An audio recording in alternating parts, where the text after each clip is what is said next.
Hello, my name is Austin Habish, the founder of Think Catholic, and you're listening to the Summa Theologiae podcast, where we study St. Thomas Aquinas' Summa Theologiae in a way simple and insightful for anyone to understand. The Summa Theologiae podcast is brought to you by Think Catholic. Taking 2 questions of the Summa a day, we'll seek to summarize St. Thomas's responses, discovering the brilliance of Aquinas and his Catholic faith is day 147.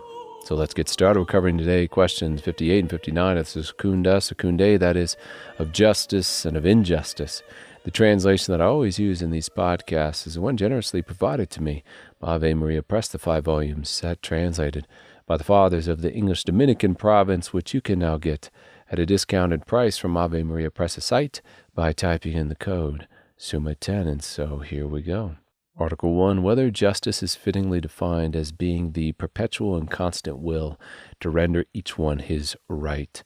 It is a correct definition of the habit of justice, since justice has to do with use or right, which is accounted for in our definition by the words constant will to render to each one his right. Justice as a habit is taken account for in the phrase the perpetual and constant will, because justice is a habit of the will, since from it flows the act of the voluntary giving another person what is their due. Then, speaking to the uniqueness of justice as opposed to other habits, St. Thomas explains its proper object. He writes, the proper matter of justice consists of those things that belong to our intercourse with other men. Hence, the fact of justice in relation to its proper matter and object is indicated in the words, rendering to each one his right. As Isidore says, a man is said to be just because he respects the rights of others. So in response to our article, we can affirm that the phrase, the perpetual and constant will to render each one his right, is a good definition of the habit of justice. Article 2, whether justice is always towards one another. We are used to the term justice as found in other terms like justification, and so might be led to think of justice as a state unrelated to anyone else. But this is a metaphorical use of the term justice, Aquinas will tell us, and we'll explain a little bit later, because justice always has to do with another person's right, which the just man renders habitually. And insofar as sanctification through faith brings a man into a state capable to render God what is his due, along with bringing the parts of his soul in correct relationship with one another, capable to act rightly relative to one another, then we can use this term justice in justification in this metaphorical sense. Yet we see even in these ways that justice implies relation to another, which St. Thomas describes in writing, since justice by its name implies equality, it denotes essentially relation to another. For a thing is equal not to itself, but to another. And forasmuch as it belongs to justice to rectify human acts, this otherness which justice demands must needs be between beings capable of action. And then going back to this metaphorical use of the word justice, such as when we say that Adam was in a state of original justice, a state in which all of his faculties were subordinate to reason and reason to God, St. Thomas further explains this metaphorical use of justice in writing, in one and the same man we may speak metaphorically of his various principles of action, such as the reason, the irascible, and the concupiscible passions, as though they were so many different agents, so that metaphorically, and one and the same man there is said to be justice, insofar as the reason commands the irascible and concupiscible, and these obey reason, and in general, insofar as to each part of man is ascribed to what is becoming to it. Article 3, whether justice is a virtue. Virtues are stable qualities, they're dispositions in the man which make him good and his work good. The habit of justice is definitely one of these, by being a habit whereby the will is disposed to render the other their right. Article 4, whether justice is in the will as its subject. Where in the man is the habit of justice? It is not a form of knowledge, so it does not modify the apprehensive faculties of man that leaves us with the appetitive faculties, and it does not dispose the emotions, so it's not a sensitive appetitive faculty that's being modified that leaves us with the intellectual appetitive faculty, which is the will. The stable quality of willing the other their right is justice, and thus it is a disposition, a habit in the will. In St. Thomas's words, The act of rendering his due to each man cannot proceed from the sensitive appetite, those are the passions, because sensitive apprehension does not go so far as to be able to consider the relation of one thing to another, but this is proper to reason. Therefore, justice cannot be in the irascible or concupiscible passions as its subject, but only in the will. Article 5, whether justice is a general virtue. This article explains how every virtue can be called just, in a sense that every virtue advances the common good. Justice is about the right. It is about acting in such a way adapted or commensurated to others. And since every virtue adapts a man to this, to treat others fairly, orients him towards the common good, then every virtue could be called a kind of justice. Just like every sin is a kind of injustice by harming the common good and disposing a man against willing what is right. Article 6, whether justice as a general virtue is essentially the same as all virtue. The key word of this article is essentially. Is justice identical in essence to every other virtue? And this is not the case. Justice has its own essential definition, distinct from other virtues. Here St. Thomas says that legal justice is directed in its essence to the common good. Although all virtues in general advance the common good, so justice is virtually, those are his words, contained in all virtues, while legal justice is specifically, essentially about the common good. So in Aquinas' words, legal justice is a special virtue in respect of its essence insofar as it regards the common good as its proper object. However, the name of legal justice can be given to every virtue insofar as every virtue is directed to the common good by this aforesaid legal justice, which, though special essentially, is nevertheless virtually general. Article 7, whether there is a particular besides a general justice. General justice, justice directed towards the general good, the common good, as we have said, is virtually present within every virtue, since all virtues assist and protect the common good. And we call this aspect of justice, if we want to understand it specifically, legal justice. But next to this, there are other kinds of justice whose object is not the common good specifically, but aimed at maybe one's private good, the good of one's family. And since these are different kinds of aims, different kinds of rights, goods, we should expect different kinds of habits, different kinds of justice. St. Thomas writes here, legal justice is not essentially the same as every virtue, and besides legal justice, which directs man immediately to the common good, there is a need for other virtues to direct him immediately in matters relating to particular goods, and these virtues may be relative to himself or to another individual person. So too, besides legal justice, there is need for particular justice to direct man in his relations to other individuals. Article 8, whether particular justice has a special matter. Does justice have a specific object to it? And as we discussed in our last episode, what's unique to justice is its object is the right, giving to some person their right, and thus it is concerned specifically with external action. This is not the same object as other habits, like the habit of understanding, of temperance, of prudence, etc. And thus justice does have a specific, unique object to it. In St. Thomas's words, since justice is directed to others, it is not about the entire matter of moral virtue, but only about external actions and things, under a certain special aspect of the object, insofar as one man is related to another through them. Article 9, whether justice is about the passions. And we should already know the answer to this question based on what we've already said. Virtues like temperance and fortitude, they are about the passions. Yet Aquinas wants to tell us here, he wants to show us in this article how the virtue of justice works in tandem with the virtues modifying the passions.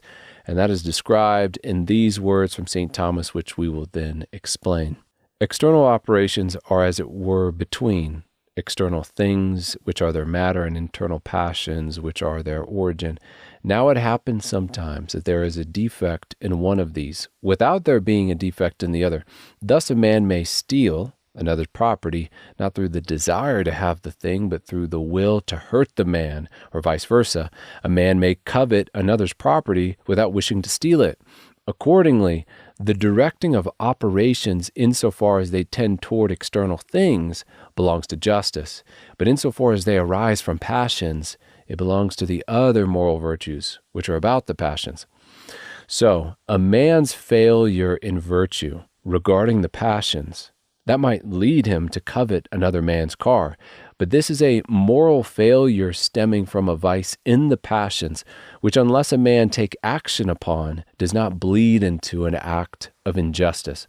As we've said before, no matter what happens to be going on inside the man, his indulgence or dissuading of his feelings, we can still call the act of giving $10 for a $10 item at the grocery store just. Justice is uniquely about external action, which meets the bar set by right, or the equality that is due to be met in this particular scenario. Article 10, whether the mean of justice is the real mean. The difference between the correct middle or mean of the passions and of justice is that when it comes to avoiding excess or deficiency in one's passions, the mean here, the middle, is set by taking into account the man, the situation, and in this way it's a kind of relative mean.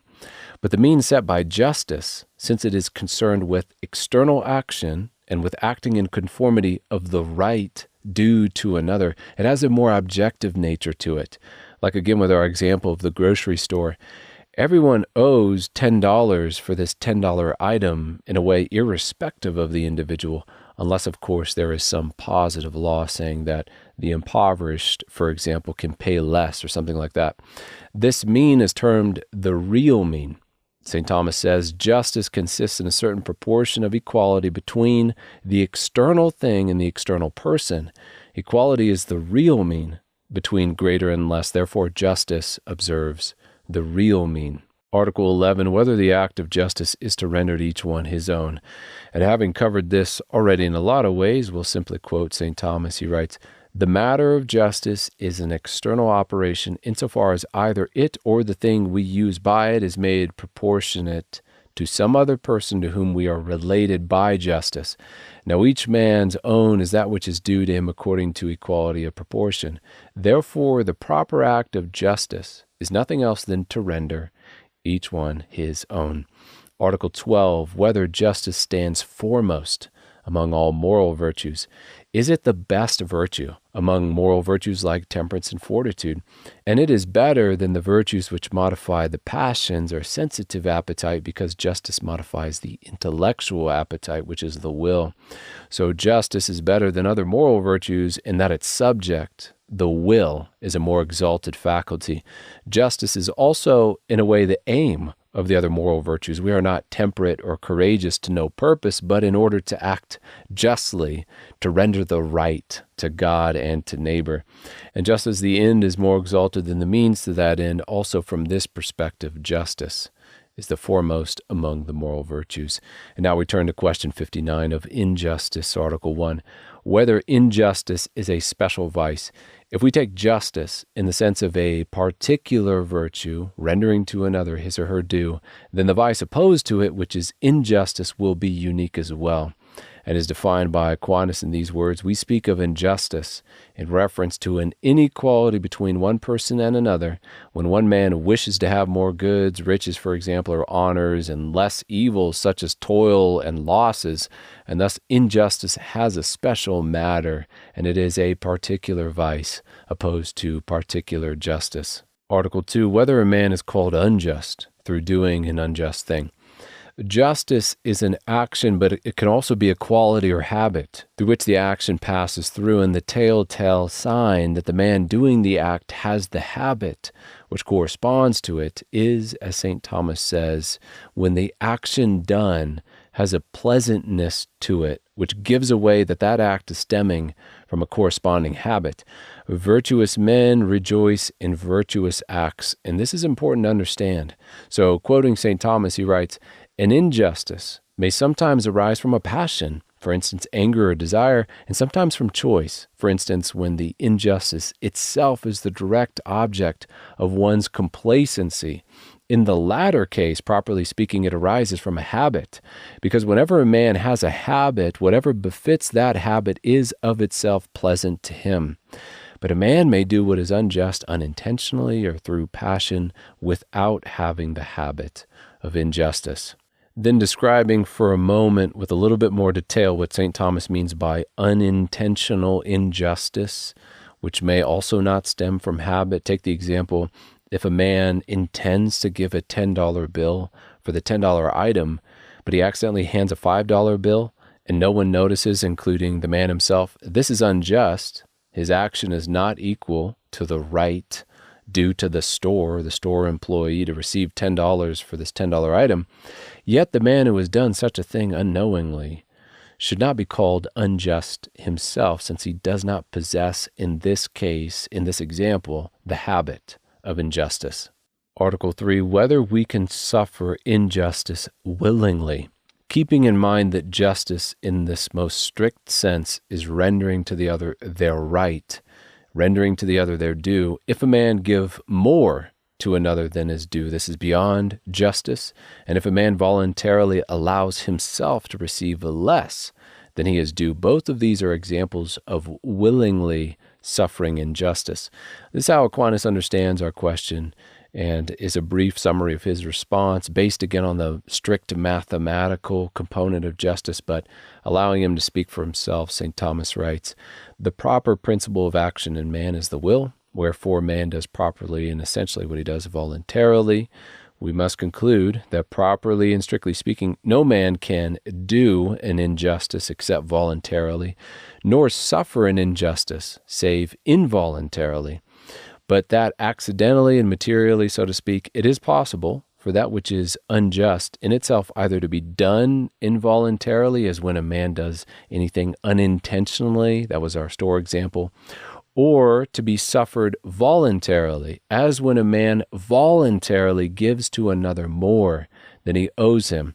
So in a word, and in response to our article, which asks whether we can suffer injustice willingly, yes, we can, if we will or consent to the lack of right being done to us. Let us look at our Lord, who willingly was mistreated and tortured for the sake of others. Article 4 in our last article, whether whoever does an injustice sins mortally. If you go to the grocery store and you give a fake $10 bill for a $10 item, this is an injustice. It's also a mortal sin because it is directly contrary to the love of God and neighbor. It is tantamount to theft, which is forbidden by the 10 Commandments. We may be accidentally or unintentionally unjust in small things, in certain actions due to vice, or vice which leads to ignorance of what is due. This may not be mortally sinful, but the obvious rights due to God, due to neighbor, as listed in the 10 Commandments, when broken, they constitute mortal sin. Giving the last word to St. Thomas to conclude our episode, he writes, whatever is contrary to the law of God is a mortal sin. Now, whoever does an injustice does that which is contrary to the law of God, since it amounts either to theft or to adultery or to murder or to something of the kind. Therefore, whoever does an injustice sins mortally. And with that, we come to the close of another episode. We have just finished covering questions 58 and 59 of the Secundae, that is, of justice and of injustice. My name is Austin Habish with Think Catholic, and I cannot wait to see you tomorrow.